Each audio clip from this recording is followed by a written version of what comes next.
todos los días, cada vez que podamos, el tema del genocidio que se está llevando a cabo contra el pueblo palestino, pero este no comenzó el 7 de octubre.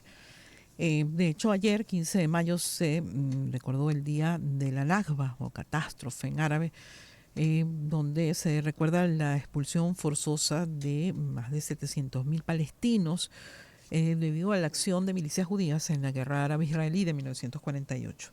Y de eso y de la realidad hoy, hace algunos minutos transmitimos parte de la intervención del representante de Sudáfrica ante la Corte Internacional de Justicia, exigiendo que la Corte tome medidas para que Israel cese sus acciones militares en la ciudad de Rafah. De esto vamos a hablar con Bassem Tajeldine, buen amigo, analista internacional. ¿Cómo estás, Bassem? Gracias por atendernos. Hola Esther, ¿cómo estás? Gracias a ti. Bueno, ya hice como un marco de referencia. Yo quisiera comenzar porque me recordé lo que fue ayer el día de la Nakba y la solidaridad que en Venezuela se expresó de manera contundente, ¿no? Claro, claro. Y el hecho también de que varios países ahora comienzan a sumarse al pedido de Sudáfrica que hace ante la Corte Internacional de Justicia. El último país fue Egipto en sumarse y exigir que finalmente esa Corte haga algo contra el carnicero de Gaza y contra los carniceros, no solamente Benjamín Netanyahu, sino también uh, su gobierno, que ha cometido crímenes de lesa humanidad y el mundo los ha visto, aunque ahora intenten a como de lugar silenciarlo. Es decir, que las redes sociales, que los medios de comunicación como Al Jazeera, por cierto, más recientemente ahora censurado en Cisjordania y en otras partes de Palestina ocupada, puedan emitir y reflejar ante el mundo, emitir ante el mundo lo que está ocurriendo realmente en Gaza. Pero esto parece algo de nunca acabar y la Corte Internacional de Justicia, como ya sabemos, dominada, amenazada inclusive. Hace unos meses, recordemos esto siempre, a Estados Unidos, algunos voceros emitieron unas declaraciones amenazantes a los A los magistrados y sí, a los magistradas de la magistrados Corte, sí. que componen esa corte, diciendo que si ellos procedían a hacer algo contra los líderes de Israel, serían sancionados. Imagínate tú hasta dónde hemos llegado con toda esta hipocresía, ese cinismo, esa complicidad de Estados Unidos ante esos crímenes. Claro, y es que esto no podría ser posible. Israel no podría llevar adelante ningún tipo de crimen. Israel no habría podido vencer en el pasado a los ejércitos árabes, hablaste de 1948 y 67 y 67 también, y más adelante en las guerras posteriores, no habría podido vencer sin el apoyo de Occidente. Es decir, Israel es lo que es gracias al apoyo indiscutible que ha tenido de Occidente, y no solamente en proveerles armas, no, también información de inteligencia, también militares, es decir, todo lo que se necesita para hacer frente y haber alcanzado lo que alcanzaron en el pasado la entidad sionista contra los ejércitos árabes, no habría podido ser sin el apoyo de Occidente. Quiero hacer énfasis aquí porque se vanaglorean mucho de la Nakba, de la expulsión de los palestinos, de la derrota de los ejércitos árabes en el 48, después en el 67 contra el Egipto de Nasser, y todo fue obra y gracias de Occidente, es decir, me refiero de Estados Unidos, de Reino Unido y Francia. Ellos no habrían podido solo llevar adelante esa empresa y haber alcanzado los objetivos militares, sino fueron aquellos los que alcanzaron los objetivos militares, por Israel, claro. Ahora, y uno se pregunta qué hacer, Bassem. Yo, como todo el mundo sabe, pues tengo una posición muy clara sobre este tema y desde el 7 de octubre para acá no hay día que no diga de alguna manera públicamente que esto es un genocidio, que esto no puede continuar, que la comunidad internacional no puede ser indiferente, que no puede ser un ser humano, un ciudadano del mundo si no te pronuncias frente a esta situación tan grave, ¿no? Cuando en 1939, 40, la Alemania nazi iniciaba su expansión, su genocidio, no solamente contra los europeos hazaros, ashkenazis, europeos hazaros de religión judía, sino contra los rusos, contra la resistencia europea, etcétera. Nadie creía que podía haber algo, que podría pasar algo que los iba a detener en el futuro inmediato. Y Hitler llevó adelante su empresa y cometió un gran genocidio, repito, contra los propios europeos, porque se ha querido hacer ver a los judíos como una etnia aparte, que no son europeos. No, son europeos solo que de religión judía, así como hay europeos de religión cristiana y hay europeos de religión musulmana.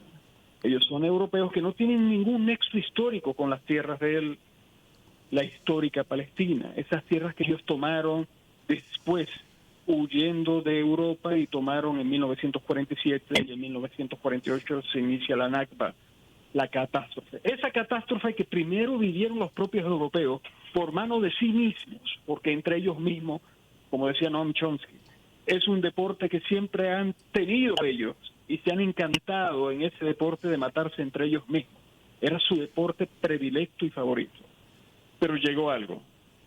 Llegó la catástrofe europea, el genocidio europeo, contra sí mismo, quiero hacer énfasis, porque no se trata, y voy a seguir insistiendo con esto, de que los judíos que mataron los nazis eran de otro planeta. No, eran europeos de religión judía, como europeos de religión cristiana. Total. Y además de varias generaciones, hay que recalcarlo también, ¿no?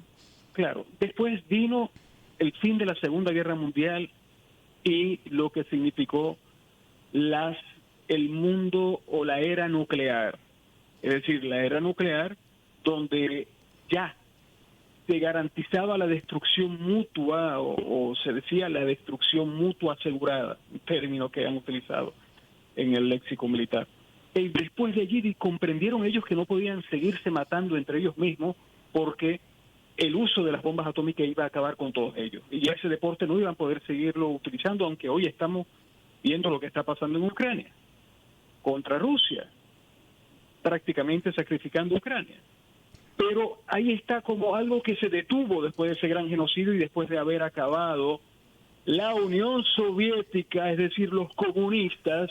Hay que hacer énfasis siempre en esto, Esther. Fueron los comunistas quienes acabaron con la Alemania nazi y llegaron a Berlín y derrotaron al ejército nazi, los comunistas. Una vez que pasó esto, bueno, se detuvo todo.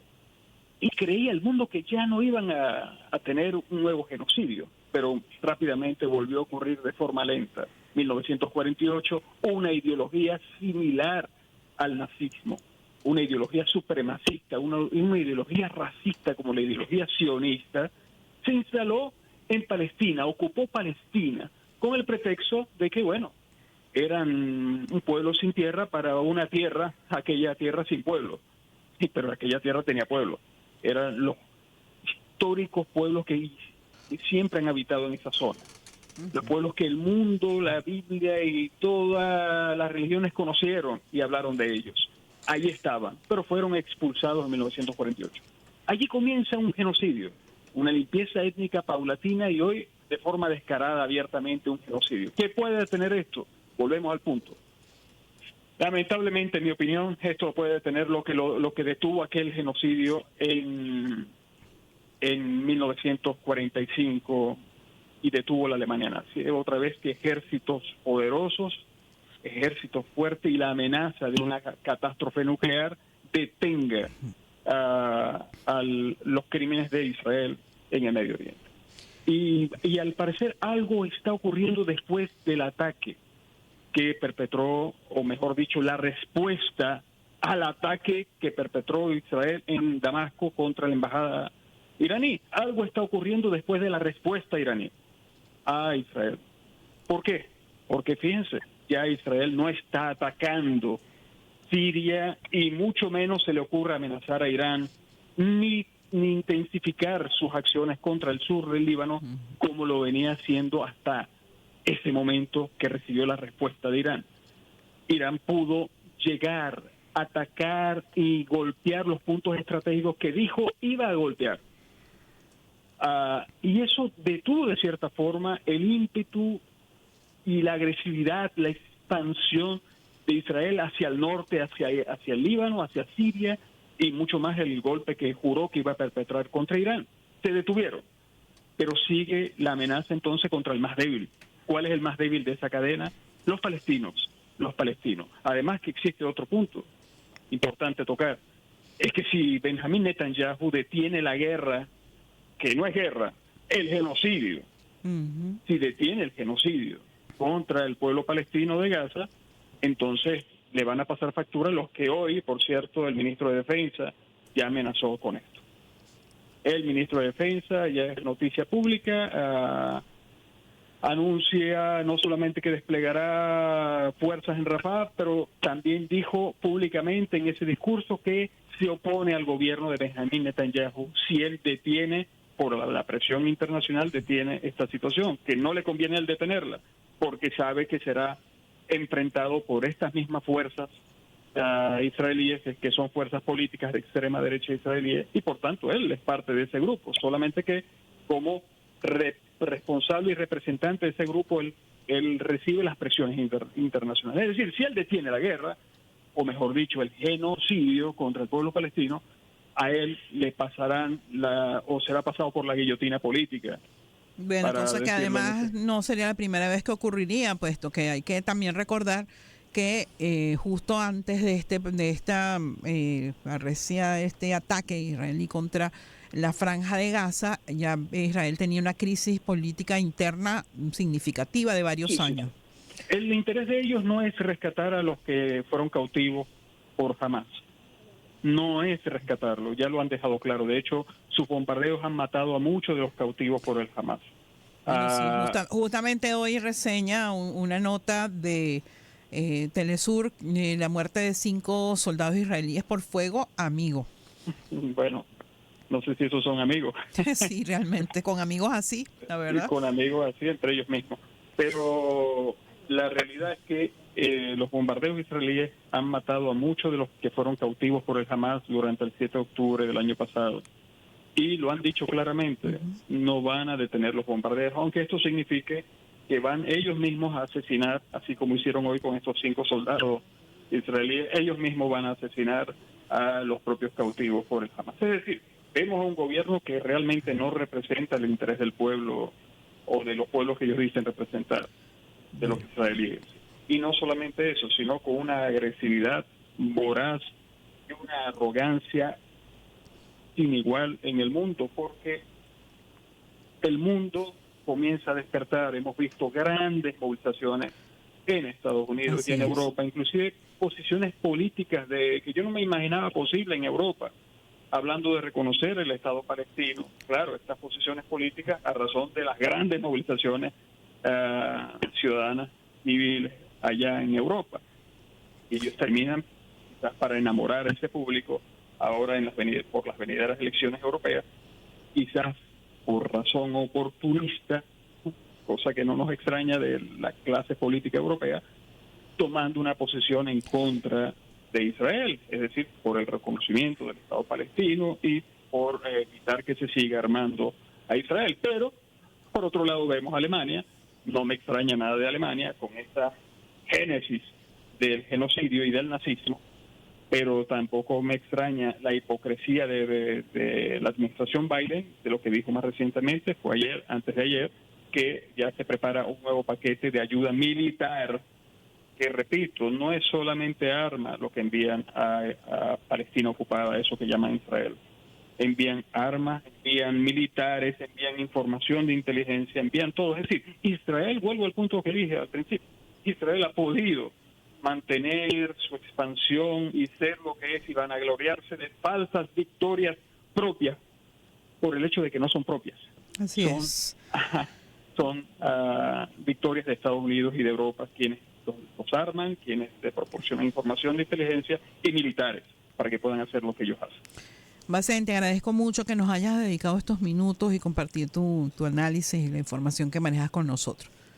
Gracias, siempre a la orden. Era Bacén Tajeldini, analista internacional, con quien hablamos justamente de la situación en Palestina. Justo ayer se conmemoraron 76 años de la Nakba, el desastre que comenzó con la ocupación israelí, el desplazamiento forzado de más de 700.000 personas hace 76 años, sigue siendo esto una triste realidad en la Palestina ocupada.